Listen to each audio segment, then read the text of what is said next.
this PDF. Okay, it's for 15 pages. So if you will print them out, it will hardly come in 7 to 8 pages, the both sided. Okay. So Yes. it will save your time. Plus over there only you can mark the things. For example, students, now you are only left with 2 months. So you have to be very, very attentive in all the things. Okay. For example, if you are reading something and if you are like, for example, this paragraph is too big. So you can just drop me a text by taking the screenshot that, ma'am, this paragraph is like, I cannot understand this. I'm always available on WhatsApp. You can just drop me a text that, ma'am, I'm not getting this paragraph. So can you please simplify it? So I'll just share you the audio message to simplify it, right? But what need your efforts are important, right? If you will put some input, then only I can return it, right? So be ready for that. So let's just start with a new topic. Okay, we did credit in India as well. Now let's just start. Now is rural banking system. Janab is also here. So let's just start. So now it is rural banking system, a critical evolution. Okay. See, rural banking is in India. In rural area, there are banks. Now you are going to critically evaluate it. Critically evaluation means like some people, whenever you get this word critical evaluation, just understand they are asking you some positive point as well as some negative point. Okay.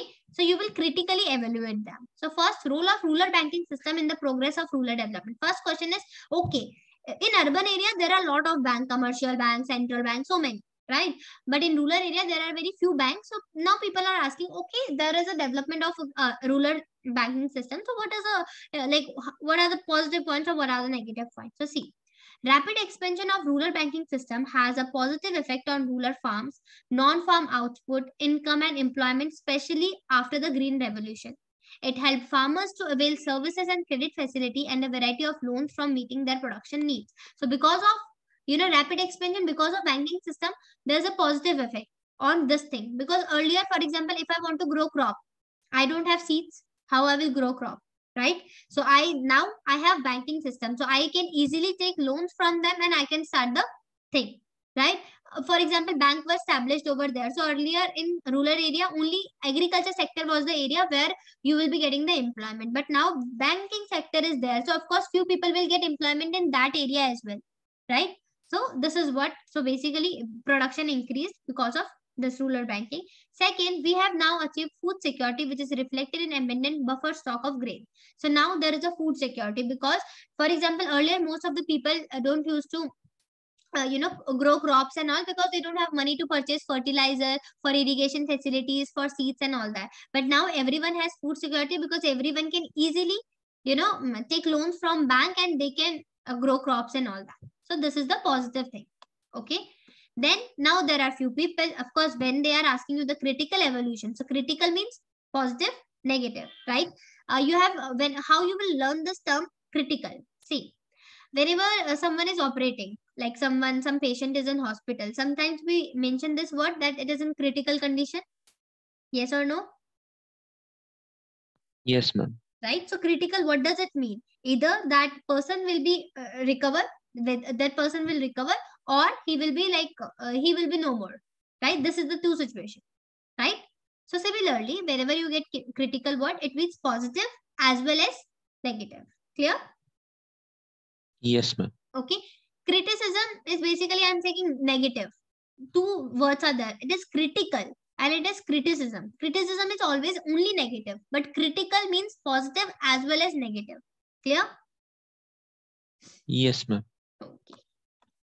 Now, except commercial bank, other formal institutions have failed to develop a culture of deposit mobilization, lending to worthwhile borrowers, and effective loan recovery. Okay, so over here, this was a criticism. People said that earlier landlords were giving money. Most of their passion or their job was to only give money and to take interest, and that's why they were growing, right? But when these commercial banks came, right, other institutional failed. Like there were so many institutional which we discovered, right, which we discussed, right? So they failed. So people were like, what is this? Only commercial banks are growing, not about the other sectors, right? So they critically evaluate that. And then Agriculture loan default rates have been chronically high. It is alleged that farmers are deliberately refusing to pay back loans. Okay, so now basically what is happening over here? They said that agriculture loan rates are really high, right? And that's why farmers don't want to pay back their loans. That's why, for example, I took loans from MOs. Okay, now what I am like over bank over some other bank, maybe Adit's bank. It's a commercial bank.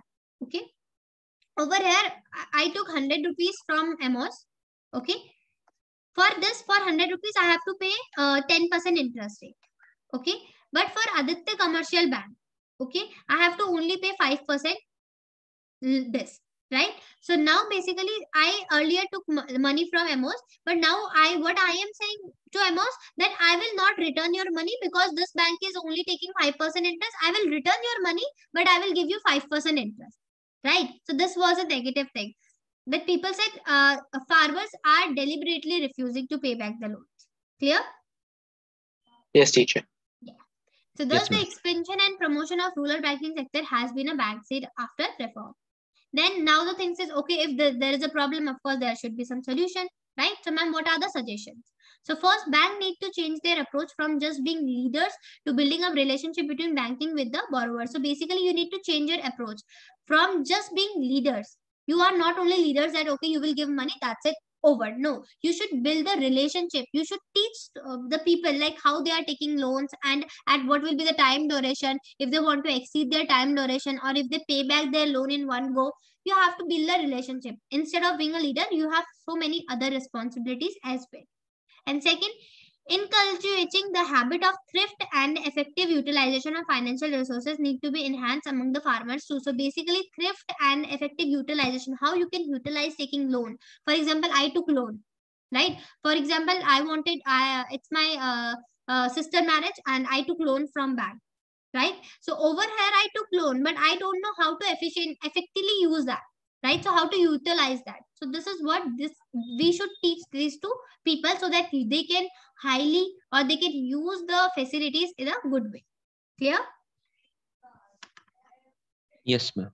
Okay. So what you will do, you will just read it. Okay, I'll share the PPT. So you will quickly read it in 2 minutes. Okay, and after that we'll start with a new topic. Clear? Yes, ma'am. Yes, ma'am.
Done, students?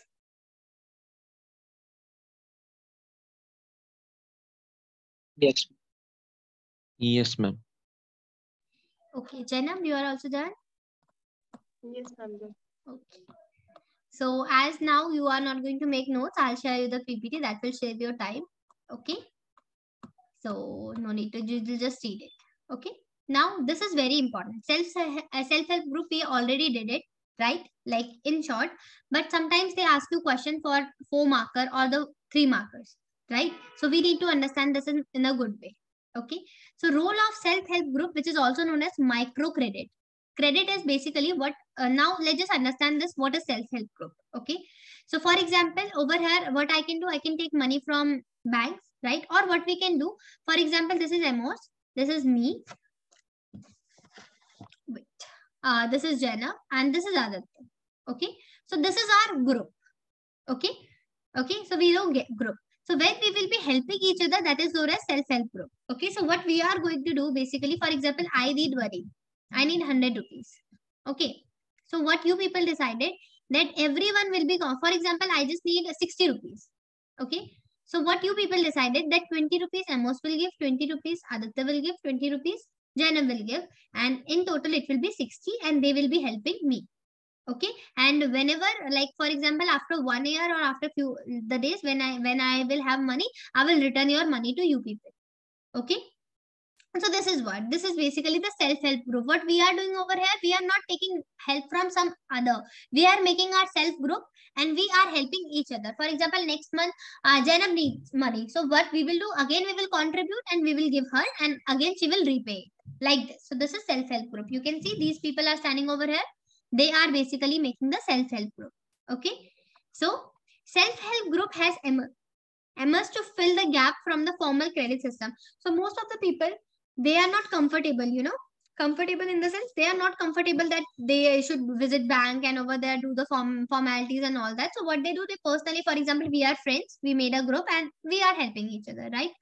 The formal credit delivery mechanism had not only proven inadequate but also have been fully integrated into overall rural social and community development. So basically it is not that much efficient. For example, today I applied loan, right? It will take a week or 15 days to approve my loan, right? But in self-help group, I'll just drop you a text or I'll just inform you that I need money, and maybe in 1 or 2 days you will arrange the money, right? So since some kind of collateral is required, vast proportion of poor rural households were automatically out of credit network. So loans are given to only people who are eligible, right? So that's why they are somewhere like we cannot take loan from there because we are not eligible, right? So by March end 2003, more than 7 lakh, this is 7 lakh SGS has reportedly been credited linked. The SHG self-help group promoted thrift in small proportion by a minimum contribution from each other member, right? And then from the pooled money is basically, carpooling? Yes, Carpooling? ma'am. Yeah. So what is carpooling? Ma'am, it is when a group of people are using one car, like in a group. Yes. So for example, this is my car, this is our school, right? And this is my car.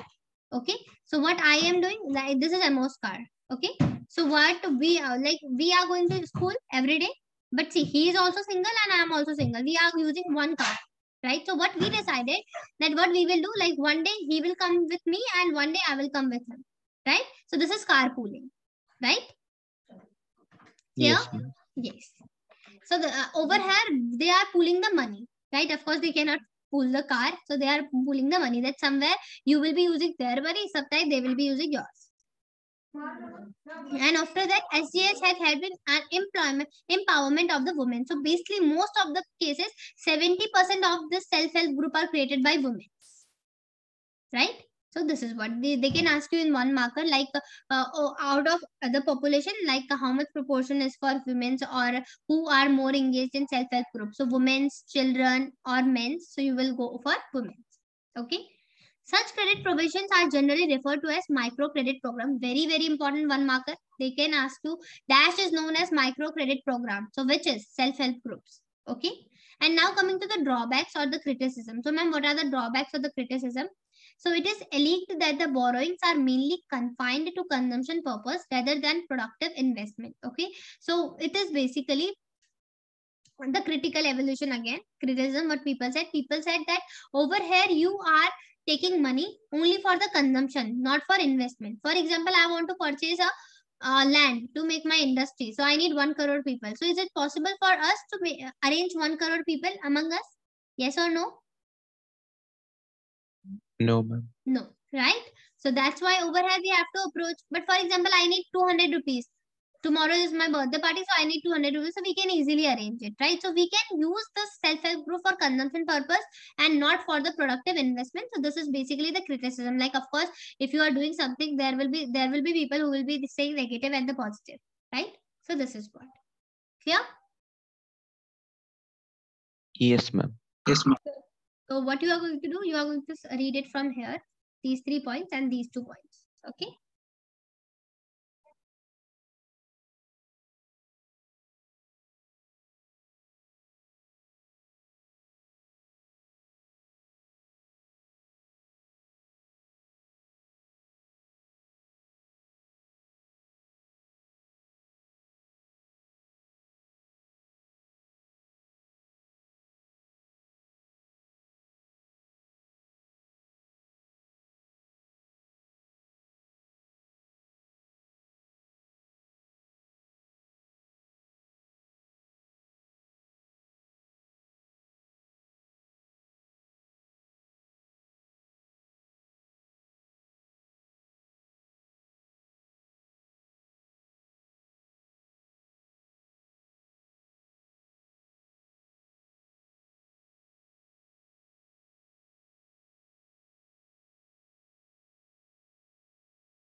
Done, Suresh? Yes, ma'am. So now let's just start with the next, which is your agriculture market system. So ma'am, what is this agriculture market system? So first of all, agriculture marketing is a process that involves the assembling, storage, processing, transportation, packaging, grading and distribution of different agriculture commodities like food, grains, vegetables, fruits across the country. Okay. So ma'am, what is agriculture market? See, in market, what you do? Some people will assemble it, some people will store it, some people will sell it, some people will transport it, some people will pack it, right? So all these things. So in market, like if you are doing all these things, storing, assembling and all that of food, grains, vegetable and fruits across the country, that is your agriculture market system. Okay, agriculture marketing it is. Now the thing is that, of course, we are doing all this thing, right? Now the question is, what are the problem or what are the obstacles? Okay, so first, Prior to independence, farmer while selling their produce to market to traders suffered very flaunty wagging and manipulation of the account. So for example, over here there are poor people who are doing the farming and all that. So what the trader used to do, they used to do the faulty wagging. Faulty wagging, for example, over here for they are showing it's 1 kg, but the amount is for 2 kg. Right, this is what they used to do, the faulty weighing, and plus they used to manipulate the account that okay, we will only pay you 100 rupees per kg, we will only pay you 50 rupees per kg, like this. Okay, so this was the problem. Then farmer who do not have the required information on prices prevailing in the market were often forced to sell at lower prices. Okay, for example, for apples the current price is 100 rupees per kg, right? But I am not aware what is the current price, like the prevailing price. Prevailing price is basically the current price. Okay, so at that time, what like someone will force me that okay, in my others are selling it for 20 rupees, so we will only purchase it for 20 rupees. So somewhere I will feel like, oh, maybe it is 20 rupees, so I will sell like okay, sir, purchase it, right? Then they also do not have proper storage facility to keep back their produce from selling later a better price. Even today, more than 10% of the good produce in the farmers are wasted due to the lack of storage. So basically what they do, if I am the farmer, I don't have the storing facility. I can store this apple for 1 or 2 days, not more than that, right? So this is also the problem in the agriculture marketing. Clear? Yes, ma'am. So therefore, state intervention becomes necessary to regulate the activities on the private traders.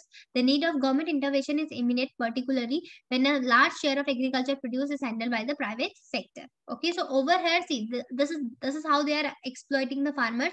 So that's why there is a state intervention. State intervention means government intervention is very much important so that they can regulate and they can protect the farmer from all this exploitation. Okay, so this is your agriculture market system. Now, question is, ma'am, how government is going to initiate it? So measure initiated by government to improve agriculture marketing. So first is regulation of market.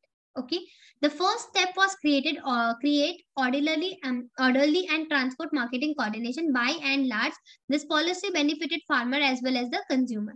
Okay, so basically regulation of marketing, what government is doing, basically government has made several organizations and they are somewhere controlling the market, whether everyone is doing, they are following the policy and all that. Okay, but again there is a drawback. What? That there is still a need to develop about 27,000 rural periodic market as regulated marketplace to realize the full potential of rural market. Okay, now basically the problem is, for example, these are the market in rural areas. Okay, over this what I did, I am regulating only these markets, right? So what is the problem? I am regulating this that okay, nobody is purchasing the things in like nobody is exploiting the farmers, exploiting the shopkeepers and all that. But what about these markets, right? So this is a drawback, that about 27,000 markets and the rural periodic markets are there who need to be regulated. So you have to keep an eye on each and every market, not on only few markets. Okay. Now second is provision of physical infrastructure. So second component is provision of physical infrastructure like roads, railway, warehouse, godowns, cold storage and processing unit. So basically, see, for example, I am producing apple here and I want to sell it in here. So I need transportation, right? But for example, I want to store my apples. So I need the facilities like warehouse, godowns, or the cooling facilities, cold storage and all that, right? So this is also the need. Right, so government should provide all this physical infrastructure to the rural people. And again, the drawback is the current infrastructure facilities are quite inadequate to meet the growing demand of need to be improved, right? So see, second, what government did, government provided all those facility, roads, storage and all that. But the problem is, for example, if there are 100 shops, right? So out of 100, only 20 shops are getting all those facility, not everyone. So because population demand is very high, but the supply for all this thing is very low. So again, the drawback is this. Now, third is cooperative market. If cooperative marketing is realizing fair prices from farmer product is the third aspect of government initiative, right?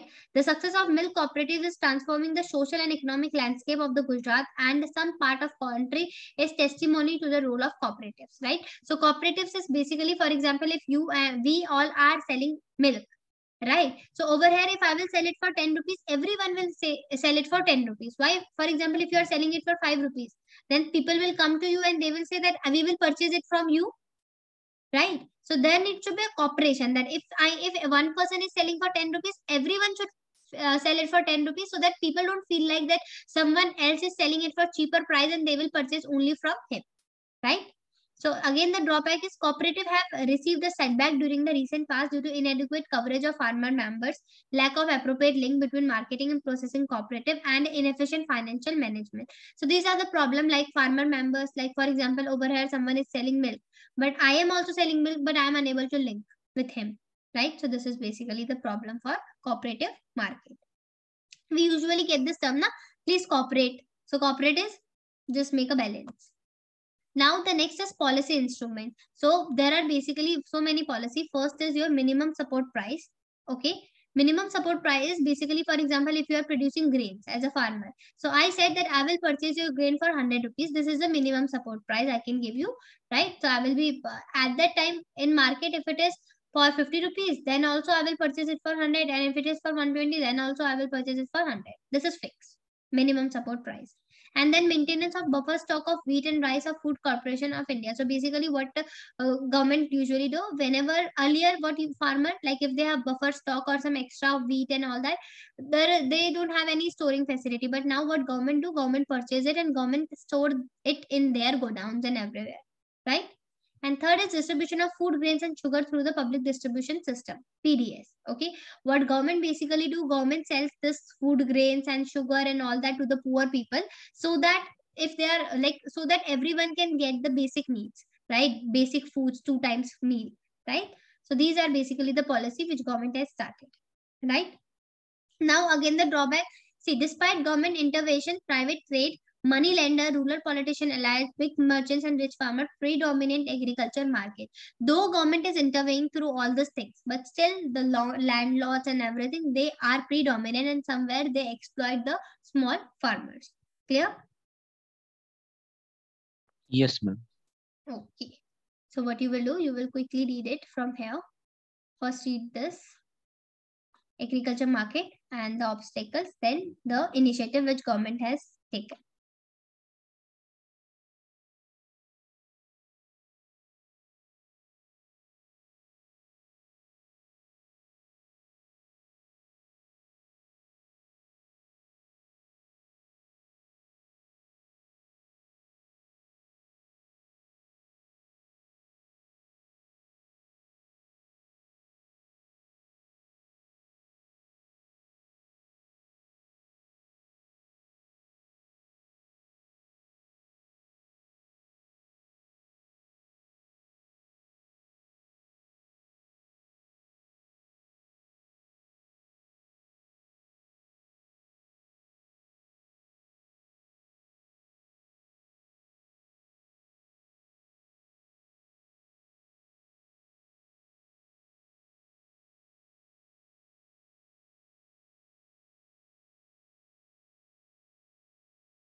Done, ma'am.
Done, Surens?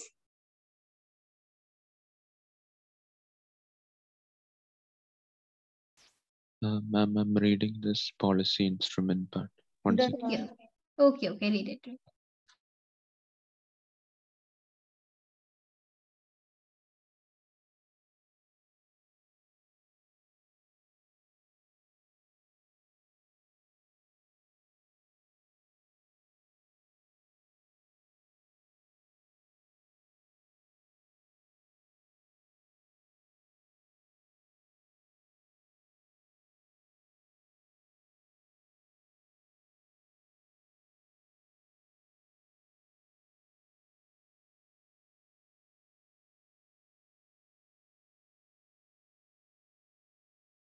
Okay, ma'am, done.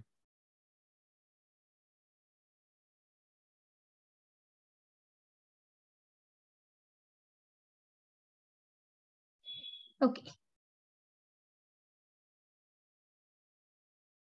Let's just discuss emerging alternate marketing channels for agriculture marketing. Over here, see, agriculture marketing is only related to these terms like you can say cropping and all that, fruits, vegetable and all that. But right now, the people are emerging toward alternative things. Okay, so let's just see. So it has been realized that farmers directly sell their produce to consumer. It increase their income. So example, so over here, what they are doing, they are increasing their channels. Right. Earlier, basically, what they were doing, they were selling it to the people, and then these people were sharing it with the local people. Now, what farmers do or the producer do, they directly sell it to the people. Okay. So there are like Apni Mandi in Punjab, Haryana, and Rajasthan, where all the farmers come, they have their own stalls and then they sell directly to the people. Plus there is Hadaspur Mandi in Pune. Mandi is basically vegetables or vegetable fruits, you get everything, it's a mandi. Okay, then next is Raitu Bazaar. Bazaar is basically where vegetable and fruits market is there. It's in Andhra Pradesh and Telangana. And Uzhar Sandis is there, where basically this market is in Tamil Nadu. Clear? And next thing is that first thing is what they are doing, they are directly selling it to the consumer, right? And next is further several national and multinational fast food chains are increasingly entering into the contract alliance with farmer to encourage them to cultivate farm products of the desired quality by providing them with not only seeds and other input but also procurement of the produce at pre-decided prices. So basically now what is happening, for example, this is me, right? These are the farmers, right? What I approached them and then I said that okay, what you have to do, I'm giving you seeds, okay, and plus I'm giving you everything. So whatever product, whatever produce you will be, whatever crop you will be growing, you will be selling that particular crop to me, right? And the price will be 10 rupees. This is what. So over here, I have a security, because earlier there was a headache for farmers that whether they will sell all the product or not, whether there will be an issue and all that. But now farmers don't have any problem because they are approaching to the contractor and in contract they are selling the things. Okay, so benefit is, it's first of all it will help in reducing the price risk of farmers. So farmers don't have to worry about the price risk. Maybe they said that they will purchase at 10 rupees, in future it is 5 rupees. At that time also they will purchase it for 10 rupees, so they don't have the issue for price, whether the price will increase decrease like this. Plus they it will expand the market for farm product. Okay, so now more people are really want to purchase the farm product, so it will expand the market for that. Okay, now coming to next is, which is diversification into productive activities. Okay, so what are the diversification? Basically, very, very important. Agriculture diversification meaning and significance, first of all. So agriculture diversification basically means one related to change in cropping patterns. Okay, first of all, for example, I am always selling wheat, right? So now I decided from next time I will produce pulse. Okay, pulses. And the other related to shift on workforce from the agriculture to the allied activities. So this is the first thing. What I decided, instead of wheat, I will produce pulses or vegetable, right? Or what I can do, instead of doing the farming, what I can do fishing, right? I can do poultry. I can rear livestock and all that, right? So this is basically, this is diversification. I am expanding my work, right? Either I can shift or I can change the things. Okay. Then next thing, why is agriculture diversification essential for sustainable livelihood? Okay. So first of all, the first thing is the need of diversification arises from the fact that there is a greater risk depending exclusively on farming for livelihood. Okay, so see, farmers, for example, I am growing the crop. Maybe there is no monsoon, there is no rain, all my crop will be zero and I will get nothing, right? So that's why agriculture diversification is very much important, so that you are not totally dependent on farming, right? Second, diversification towards new areas is necessary not only to reduce the risk from agriculture sector, but also to provide productive, sustainable livelihood option to the rural people, right? So it is not only for the reduction of agriculture sector, but plus this will force people to move to other sector, right? Instead of focusing only on the agriculture sector, now you will get an opportunity to work with some other sector as well, right? Then next, much of the agriculture employment activities are concentrated in Kharif season. Kharif crops basically are grown in winter, summer, right? But during the Rabi season, Rabi is basically the winter crops, right? In areas where there's an inadequate irrigation facilities, it becomes difficult to find gainful income, right? Therefore, expansion into other sector is essential to provide supplementary gainful employment and in realizing higher level of income for rural people to overcome poverty. So basically, there are two types of crop: Rabi crops and the Kharif crop. Okay, so in winters, basically, for example, there is no monsoon, right? At that time, what I need water for my crops, but I'm not getting water. So at that time, I won't get that much profit, right? So if you want to earn profit, you should shift to some other sector as well. Okay, so therefore, the diversification of agriculture, diversification, like you should to divert your mind. Instead of farming, you should divert your mind to other sectors. So that's why, because of these three reasons, it is important if you want to improve your livelihood or if you want to sustain a good life. Clear? Yes, ma'am. Okay, so first of all, you will read it from here. Okay, and then the diversification, then rest topics we'll do in the next.